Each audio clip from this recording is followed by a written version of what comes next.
You see, in the pyramid of wealth, you have 5 sets of people. The first set of people you have are what we call people that are in financial crisis. Financial crisis. They are at the bottom of the triangle. They are in financial crisis. Nothing is working. They don't even, some of them don't even have job. They are begging.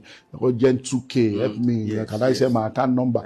Poor people. But next to that are people that are in what we call financial instability. They are not in crisis. Some of them work, but maybe they earn 50,000. By the end of the month, they have borrowed 20,000.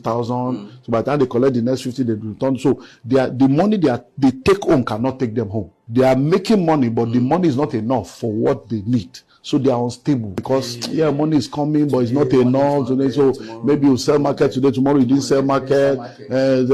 So they are unstable. Then there is the third set of people. They are in what we call financial stability. Now these are people that we call middle class, lower upper class. Yes. They are working. They have good salaries. The money can take care of them. They have a house. They might even be landlord. They have cars. They travel abroad. Their children are in private school. These people are financially stable, but they are the most deceived set of people in that triangle. You know why? Deceived. Yeah, they are deceived because they think that all is well, but all is not well. Because one major thing about them is the reason why they are stable is because they have a good source of income. But the day they lose their job, in 3 months they are poor. They have gone down. So you see a lot of all these people. Like you say, these are big boys. They are just poor people. Why? Because once they lose their job now, in 90 days they are poor. Because everything that they are having is based on the income that is coming. So every month maybe they earn 3.5 million, 5 million, 6 million a month. So they can even have a house, they are paying mortgage, or they even buy a house or build over time. They have cars, they are traveling abroad, their children, they have some money in their account, so they think that they are big. But let one crisis hit them, they are back to instability. Let them lose their job, they are back to instability. Then we now have the people that are in financial independence. Okay. That is when you start talking wealth. So you see, at that time, you are talking with, at that point, when you are in financial independence, you have come to a point where you have enough assets that the money that is flowing from the assets can take care of everything you need and more.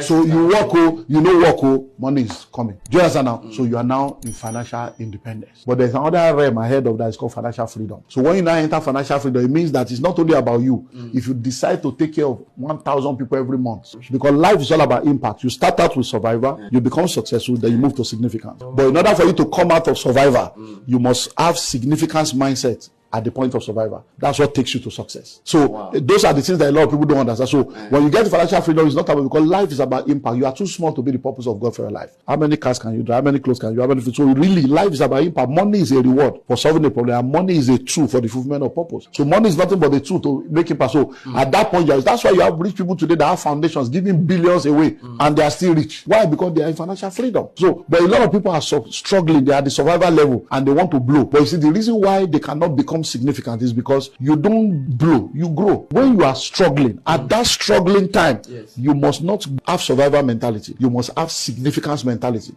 Survival and significance. Yes, even though you don't have money, you are poor, you are jobless, your mindset should be, I want to make an impact. I want to make a difference. I want to be significant, not I want to make money. It is when you are now making impact, being significant, that you will come out of survivor and become successful. How can you become significant without trying to make money? That is the problem. You are not supposed to be looking for money. You are supposed to be looking for problem to solve and impact to make. You see, value is meeting need, solving problem, answering questions. So I'm a poor man. I live in a face where I face you. I'm squatting with 3 people. I don't even have money to buy toothpaste. I'm jobless.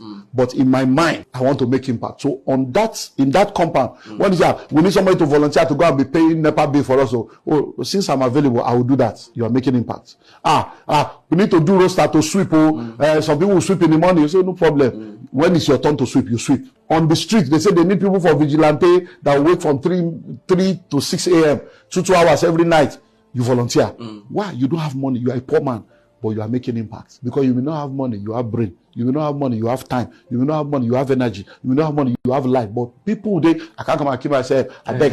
That's why you are still poor. Because nobody will know your value if you don't offer it. It is as you are doing that without money. They say, okay, all of you that have been volunteering. One day somebody will now come and say, who are the people? Say, okay, who are the people that have been doing this job? They are volunteers. I say, what do they? We don't pay them. Say, okay, let me give them this money. Oh, you don't have a job. Come and work here. That's how it starts. But because we are always thinking survival, I can't come and keep myself. Have you ever asked yourself, why are people at the bus stop and at the garages? They say they are area boys, they are garage boys, and they are there all their life begging for money. 10 years later, they are still there. 50 years, they are still there. Do you think that's their destiny? It's because they are thinking survivor. I just want to eat. I just want to eat. Once they start thinking significance and they start thinking impact, they will not be there for too long.